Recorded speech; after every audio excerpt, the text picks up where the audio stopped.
Pitt, Ohio, has a history dating back to 1919. I'm Logan, and I talk about trucking and die-cast replicas. So smash that like button, and let's get on with the video.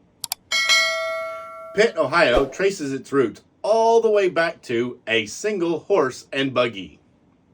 In 1919, Charles Hamill started his family in the transportation business with a single customer and called it Hamill's Express. Charles used a horse and buggy to haul steel. In the 1940s, Charles Jr. continued the business and prepared to pass the tradition on to his son, Charles Chuck Hamill III. However, it wasn't until 1979 that Pitt Ohio Express was founded. Chuck and his two brothers, Bob and Ken, bought 3 trucks and leased a tiny one-door warehouse in East Liverpool, Ohio. Their business idea was to focus on next-day LTL freight shipments between Pittsburgh and Ohio. The company name was chosen like many trucking companies of the regulated days. It was based on the routes that they were granted operating authority. Can you guess what Pitt Ohio Express stood for? If you said Pittsburgh and Ohio, you were right. The 3 brothers began by hauling freight between Pittsburgh, Pennsylvania, and Ohio.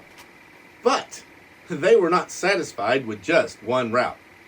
Between 1979 and 1983, Pitt, Ohio expanded by opening terminals in Cleveland, Ohio, Baltimore, Maryland, Norristown, Pennsylvania, and Charleston, West Virginia. 6 more terminals would come over the next 10 years, giving their company a solid foundation for their business in the LTL industry. By 1994, Pitt Ohio Express employed 1,000 people throughout their 10 terminals. The company was operating 450 tractors and 535 trailers. But they weren't satisfied. The rest of the decade saw 5 more terminals open in Ohio, Pennsylvania, and moving into Virginia. They also updated their company logo to better reflect their dedication to customer service and fast delivery. 1999 was a huge year for Pitt, Ohio, as they celebrated their 20th anniversary.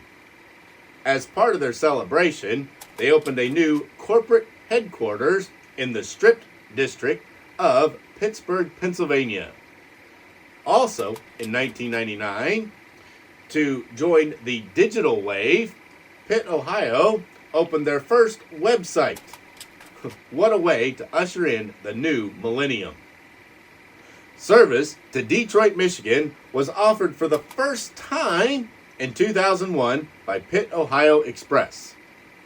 Also, service to the southern states was finally offered through a partnership with Cookeville, Tennessee-based trucking company Averitt Express. Their 21st terminal was opened in 2003, and this terminal expanded coverage to Chicago, Illinois. By 2004, Pitt, Ohio had 2,454 employees throughout its 21 terminal network. They were operating 1,550 trailers, 607 tractors, 362 straight trucks to deliver 9,000 shipments to over 14,000 destinations daily. Pitt, Ohio was also able to boast a 98% on-time delivery record.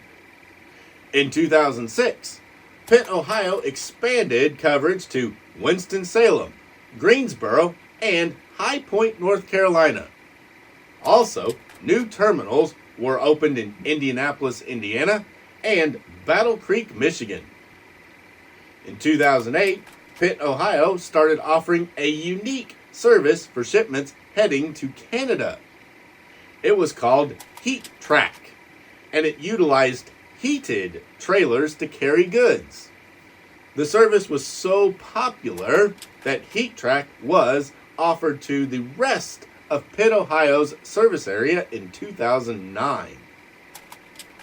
Due to customers' needs for small package solutions, PITT Ohio began offering a ground service in 2010 to deliver small packages. It was called PITT Ohio Ground and was available in a 14-state area, including the Mid-Atlantic and the Midwest, with an expansion coming to New England. A new company name was due, and in 2011, PITT Ohio Express became PITT Ohio. The change accompanied a new logo and website. Supply chain, ground, LTL, and truckload are the company's foundation, and the name change was to reflect the scope of the company, as PITT Ohio had added so many new services. Growth has steadily continued at PITT Ohio, and in 2015, employees numbered 3,138. The company's LTL operations included 2,199 trailers, 813 tractors, and 480 straight trucks. And finally, direct service to Louisville, Kentucky was offered. Today, PITT Ohio continues to offer top-notch service to their ever-expanding service area. I've talked about internal releases before, and PITT Ohio had First Gear make a replica of one of their Mack Pinnacle day cab tractors with a drive-in trailer as a promotional item that was not available to the public. And here we go. This, my friends, is the Mack Pinnacle day cab pulling a 53-foot dry van for PITT Ohio. This is an internal release. They did enough of them that they got the custom box, so that it's not just the standard First Gear box. This was made by First Gear before First Gear had acquired DCP, so it utilizes all First Gear tooling, the tractor and the trailer and the box. It has PITT Ohio on the ends. Then on the back, it has a little blurb that PITT Ohio likes about how their trucks are so important. PITT Ohio on the top, and then underneath, all their information, plus the item number of 69-0398. It comes in a 2-piece blister, which holds the truck very nicely. Plus, unusual for First Gear, is this one does have an extra set of mirrors. Most of the First Gear releases did not have that, but this one does. Just slide him out and pick him up. There's a couple pieces there that help hold the trailer because that plastic is a little weak and that trailer is actually pretty heavy. And there it is, out of the box. Isn't that sharp? That beautiful red for PITT Ohio plus the white trailer. Man, they have a sharp looking fleet. These were made internal and available in the company store for drivers only. A few of them were able to get out, but mostly just straight for the drivers. On this trailer, this is the First Gear tooling, so it is an all smooth-sided trailer. They didn't put the rivet detail on the sides, but that makes it so much easier to put the graphics on, especially if you wanted to customize a trailer. It has DOT striping across the bottom, PITT Ohio, supply chain, ground, LTL, and TL for truckload. Their logo, we're always there for you, which they've been using for a long time, plus their website. Marker lights up top, and little hang down center marker light. Got the caution wide turn sign right there, and then the side skirts.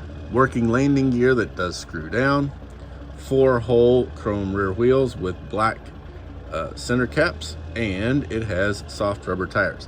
Now these do look smaller than what we're used to, but First Gears were actual 64th. DCPs are much bigger. Marker light back there. Silver top, black bottom underneath, and you can see how the side skirts go. They follow right along. You got that warning there, and then the light, plus there's another one over there. Screw down type landing gear.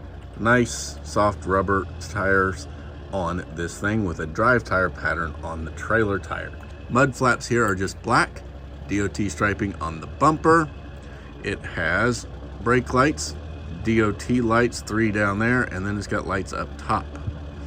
PITT Ohio is across the door, cam locks, and then the hinges are tampoed in silver, and then so are the little corner markers. Drive safely, tampo there, website there, and then caution, wide right turn sign right there. Those are actually pretty good to have on a trailer. Front, you have your height, 13'6", a hookup place for your airlines, but they don't really hook up, and then PITT Ohio logo there and some marker lights on the front. They did a really nice job on this trailer. Oh, I forgot. It does open to show off the detailed interior, which is for a dry van, and it is set up with an all wooden interior, wooden walls, wooden floors. Very common in dry vans to have all wood. Now let's set him aside. To do that, we got to screw down the landing gear. Oh, one other thing. The Kingpin will hook up to DCP trucks, Advantage diecast trucks, Neo scale models, and first gear trucks, easy. Also even the old Ertl trucks, if you can find them. There is a date of manufacture, 01218. So this was made on the 12th day of 2018. I told you this was an old model. And now we have the beautiful Mack Pinnacle Day Cab. It has the high airfoil on it, so that goes up and deflects the air over the trailer. PITT Ohio, Pittsburgh, PA. It's got its US DOT number and other numbers right there on the side. And then beautiful little Mack logo there. Black plastic for the black plastic piece that hangs down there that would protect from spray. Tin hole on the front and tin hole chromes on the rear with no tampos on the center caps. You've got your def tank and a fuel tank here, air tanks there, and steps that are chrome plated. Mirror is also chrome plated on this one. Up here, deck plates are chrome plated. So is the exhaust and the quarter fenders. There's the fifth wheel.